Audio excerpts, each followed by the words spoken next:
application review, business review, investment, lifestyle, social politic.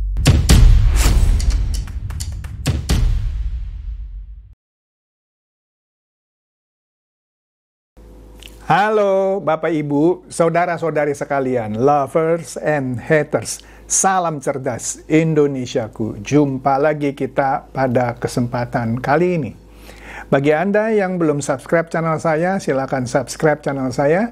Tekan loncengnya agar Anda dapat notifikasi setiap kali saya mengupload video-video saya. Oke, pada kesempatan kali ini kalau Anda lihat kembali saya memakai baju bernuansa merah dengan latar belakang merah juga. Ini seperti yang sudah banyak Anda ketahui, ini adalah tanda saya akan mengulas sesuatu yang hot. Apa itu? Mengenai Hasto yang akan diperiksa oleh Polda Metro Jaya hari ini. Ya, hari ini.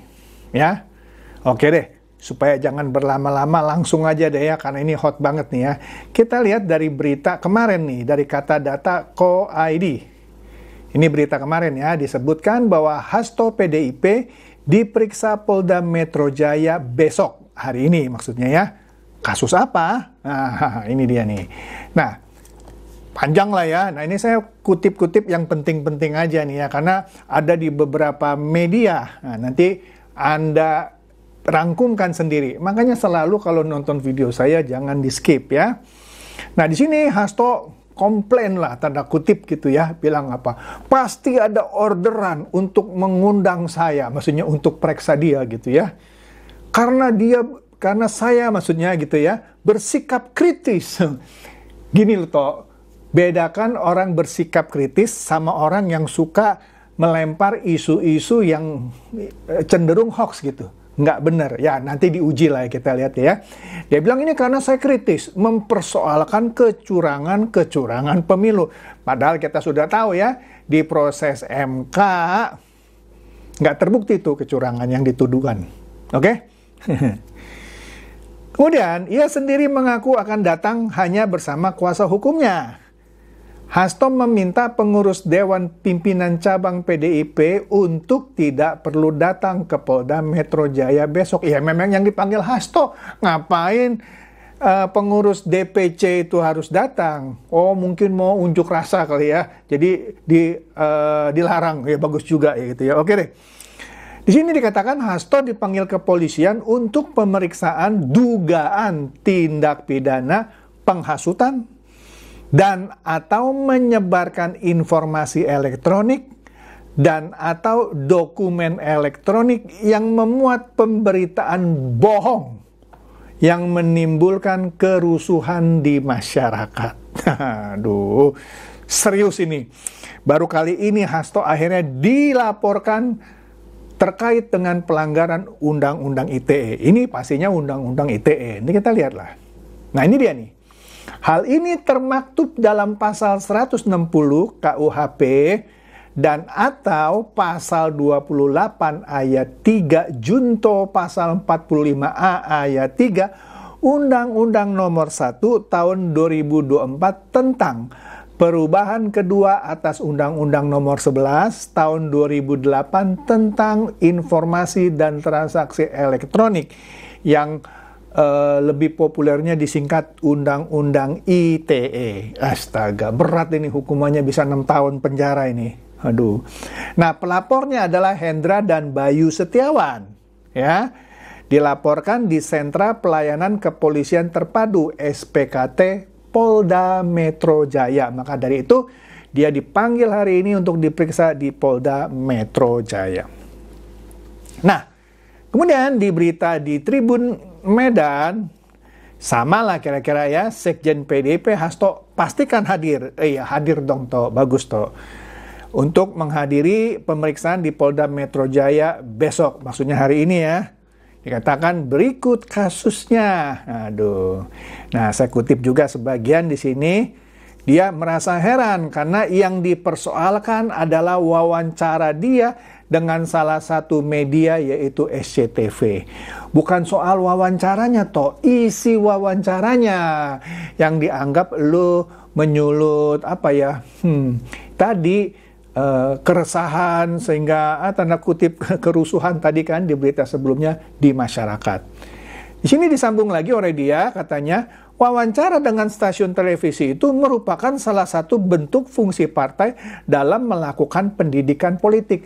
Lo harus bedain toh antara pendidikan politik dengan menyebarkan berita-berita yang bohong. Nah, oleh karena itu gini aja toh. Kan lo diperiksa ya, ntar lo bilang aja sama yang periksa bahwa gue melakukan pendidikan politik. Nah, kan ada bukti-bukti kan rekaman wawancara itu ya. Nah, nanti pelapornya juga akan mungkin nanti kebanyakan Polda akan memanggil saksi ahli untuk memeriksa wawancara itu. Ya boleh sih orang usaha bilang kan saya melakukan pendidikan politik. Oke deh. Sebab katanya fungsi partai itu melakukan komunikasi politik, termasuk menyuarakan hal-hal yang tidak benar. Betul kalau lu benar-benar menyuarakan hal-hal yang tidak benar. Tapi kalau hal-hal yang tidak benar itu menurut lu, padahal itu tidak benar juga, ya lu salah toh. Ya tapi ya lu buktikan aja nanti ya.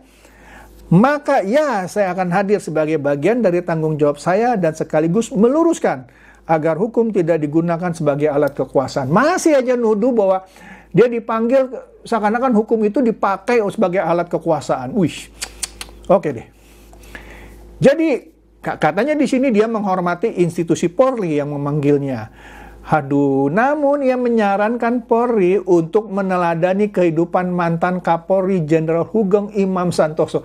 Jadi seakan-akan ini ya, Polri ini sekarang ini tidak meneladani. Jadi dia minta untuk meneladani kehidupan mantan Kapolri Jenderal Sugeng Imam Santoso. Banyak berkeluh kesah dia ya. Untuk melindungi masyarakat tertib hukum, bukan justru memproses warga yang menyampaikan kritik. Ya menurut lu menyampaikan kritik. Tapi menurut pelapor kan bilang lu menyebarkan kabar bohong. Ntar aja diuji ya, ntar diperiksa.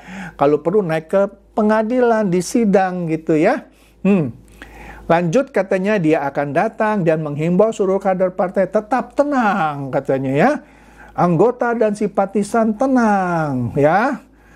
Aduh, karena kader-kader PDIP memiliki legacy dalam memperjuangkan demokrasi sejak Bung Karno. Wih, bawa-bawa nama Bung Karno nih. Kemudian Ibu Mega, apa yang terjadi ini adalah bagian dari ritual kehidupan seorang politisi katanya ya. Dan saya akan datang dengan penuh tanggung jawab. Bagus toh, salut toh ya. Nah, suara.com sama juga lah dikatakan bahwa siap diperiksa Polda Metro Jaya hari ini ya.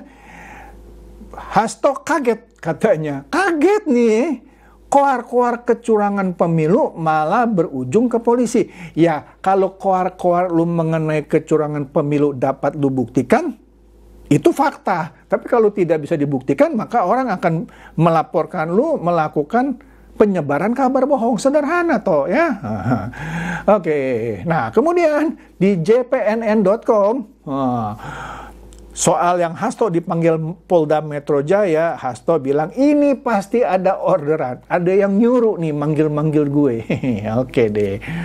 Nah, jadi menurut Hasto ada pihak yang menyuruh dari rencana pemanggilan klarifikasi penyidik Polda.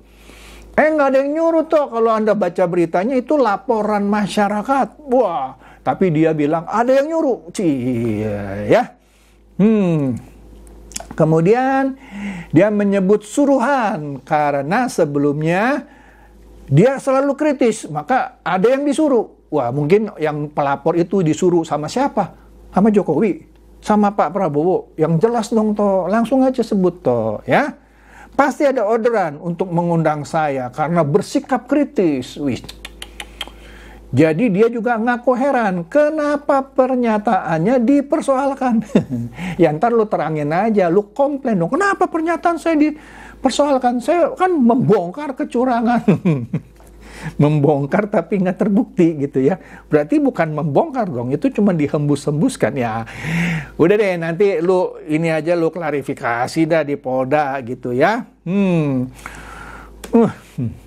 Nah ini dia nih, kita lihat dari CNN.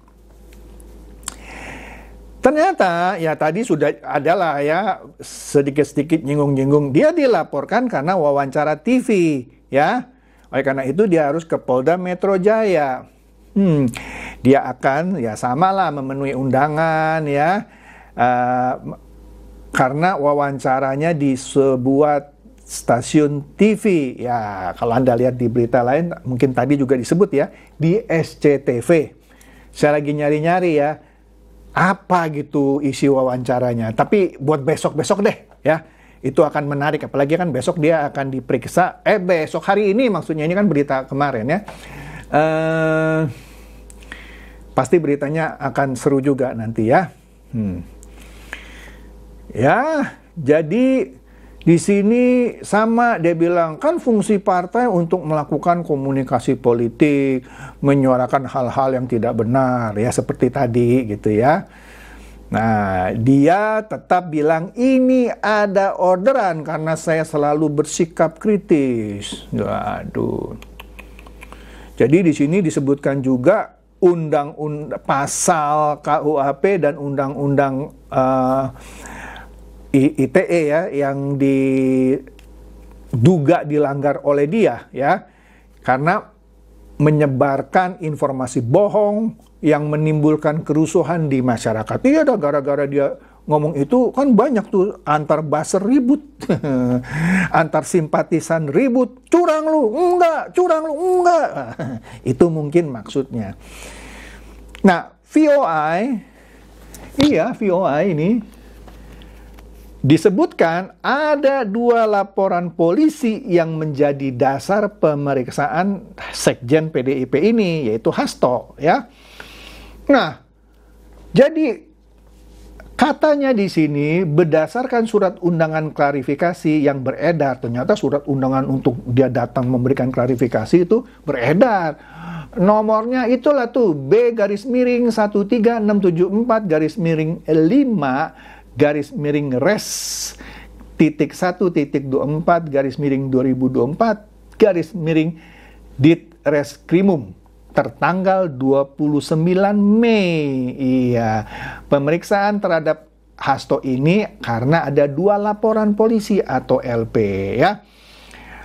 Jadi laporannya apa aja? Yang pertama nih disebutkan di sini LP-B-1735-3. 3 itu artinya dia dilaporkan dari bulan Maret ya. 2024-SPKT-Polda Metro Jaya. Nah, betul ini tanggal 26 Maret 2024. Oke.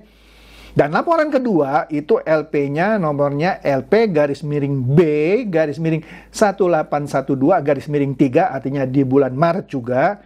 _2024-SPKT-Polda Metro Jaya tertanggal 31 Maret. Jadi ada 2 ya. 26 Maret dan 31 Maret. Wih. Sadis nih. 2 loh. Nah, tidak hanya itu katanya. Dasar pemeriksaan Hasto juga didasari dengan adanya 2 surat perintah penyelidikan. 2 loh. Wih. Surat penyelidikan pertama, SP.lidik-1463-3 Romawi, artinya di bulan Maret itu SP-nya sudah keluar, _res.1.24-2024 Ditreskrimum tertanggal 27 Maret 2024. Dan perintah penyelidikan kedua nomornya adalah SP.lidik-1506-4 Romawi _res.1.24-2024 Ditreskrimum tertanggal 2 April. Nah, ini 4 Romawi ya, 2024 ya. Jadi sudah ada SP-nya. Buset ya. 2 loh surat untuk penyelidikannya. Jadi ya benarlah Hasto angkat topi saya nih toh sama lu toh menghadiri pemanggilan. Memang harus begitulah sebagai warga negara yang taat hukum meskipun lu sekjen PDIP ya. Lu utarain aja toh bahwa lu maksudnya memberikan pendidikan politik ya dengan mengungkapkan fakta-fakta gitu ya. Saya kan ngomong ada kecurangan. Iya, lu ngomong sama polisinya. Kecurangannya mana gitu. Padahal kan di MK sudah diputuskan tidak ada kecurangan. Susah ini. Kalau menurut saya loh ya, ini susah dia mempertahankannya. Tapi oke deh, kan namanya kan belum diperiksa, ya kan. Kita kasih kesempatan lah kepada Pak Hasto ini sebagai warga negara yang baik, yang mau datang atas undangan kepolisian. Itu saja dari saya, semoga ini mencerdaskan dan mencerahkan Anda semua. Silakan share video saya ini kepada teman-teman, sahabat, atau kerabat supaya mereka tambah cerdas dan tercerahkan. Seperti biasa, terima kasih.